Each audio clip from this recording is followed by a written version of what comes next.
Bom, e nesse vídeo aqui eu vou explicar como eu fiz essa operação de mais de 5.000% no Bitcoin.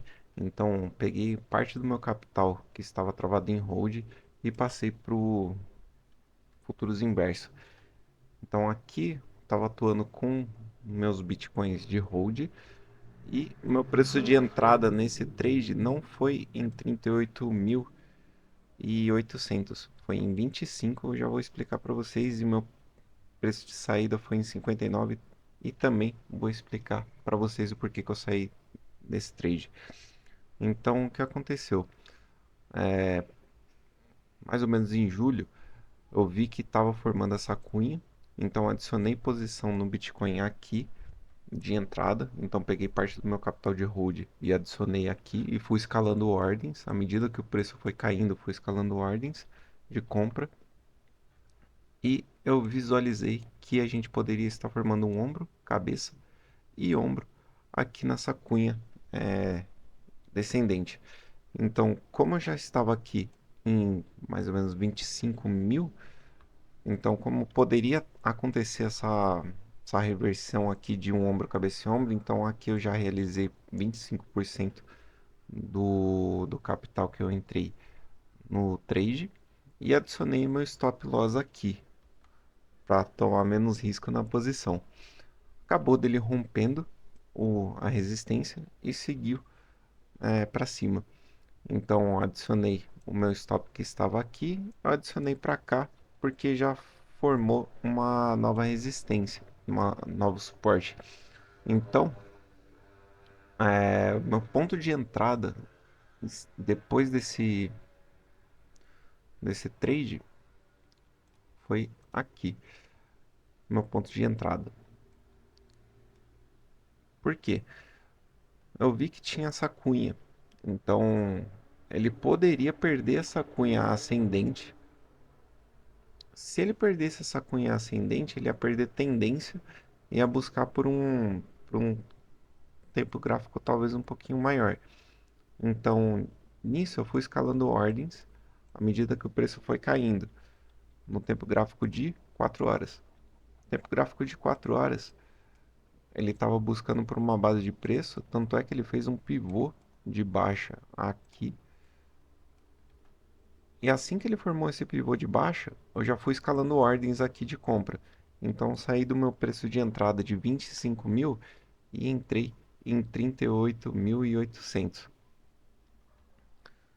Então essa daqui foi a minha posição. Então em estratégia de swing trade no Bitcoin com Bitcoin inverso. Com isso, eu não preciso mais comprar Bitcoins.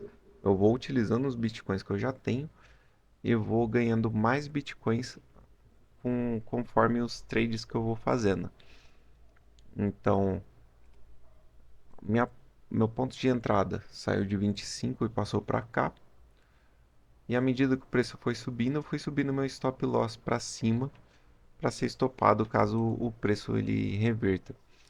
E aqui que foi a bobagem que eu fiz. Pela manhã eu vi que o Bitcoin ele já estava explodindo para cima, então precisava realizar um pouco de parcial e adicionei uma posição total do Bitcoin. Sendo assim, eu saí 100% do meu capital do trade, de swing trade, para realização total do meu trade. Então agora eu já estou de fora e vou buscar para uma nova posição. Então no tempo gráfico de 4 horas, ele pode estar indicando um ponto de continuidade de preço. Por quê?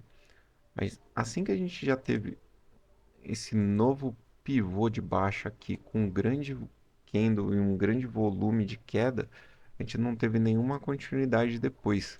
A gente só teve continuidade de alta. Aqui teve um pivô de alta, aqui tá quase fazendo um pivô de alta. O que ele precisa para fazer um pivô de alta? Ele precisa romper essa resistência. Caso ele consiga romper essa resistência, a gente já tem um ombro, cabeça e ombro no topo do movimento, o que deixa ele um pouco mais fraco, mas a gente pode observar por outra figura gráfica, a gente pode observar por uma LTB.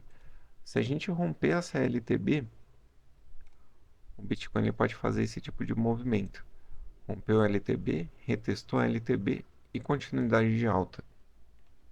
A expectativa desse rompimento ele pode vir através desse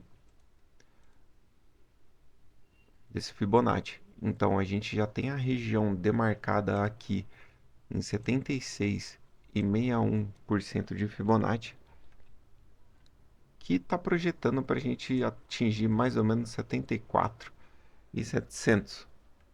Mas para isso acontecer, primeiro a gente tem que romper 100% aqui nessa posição, romper essa resistência.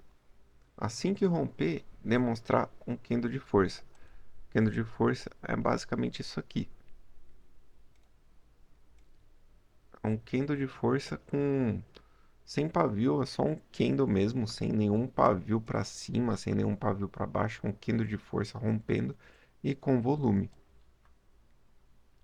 Tá? Basicamente isso que eu estou aguardando no Bitcoin. Caso não tenha continuidade de alta, a gente pode ter também um triângulo simétrico. Triângulo simétrico, ele tende a fazer uma lateralização muito chata, que ele vai ficar batendo no topo, batendo no fundo, batendo no topo, batendo no fundo e vai ficar lateralizado. Ele não tem lado favorito para romper. Normalmente ele rompe para o lado que está direcionando a tendência, que no caso é a tendência de alta. Então, caso venha a acontecer essa lateralização no Bitcoin, a gente pode aguardar a grande valorização das altcoins. Então, o capital ele vai migrar do Bitcoin para as altcoins. Caso o Bitcoin ele rompa o topo, então a gente pode ter uma grande valorização no ativo.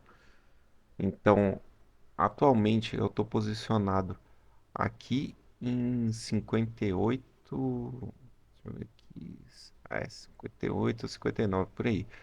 Por quê? Porque eu peguei esse flush que aconteceu aqui no Bitcoin e eu fui escalando ordens, a mesma estratégia que eu estou utilizando. Então, fui escalando ordens à medida que o preço foi caindo, com isso eu melhoro o meu preço de entrada e meu preço médio. Então, enquanto o Bitcoin está subindo, eu vou realizando lucro. Caso ele perca esse suporte aqui e atinja 50%, então a gente vai ficar travado aqui nesse triângulo simétrico.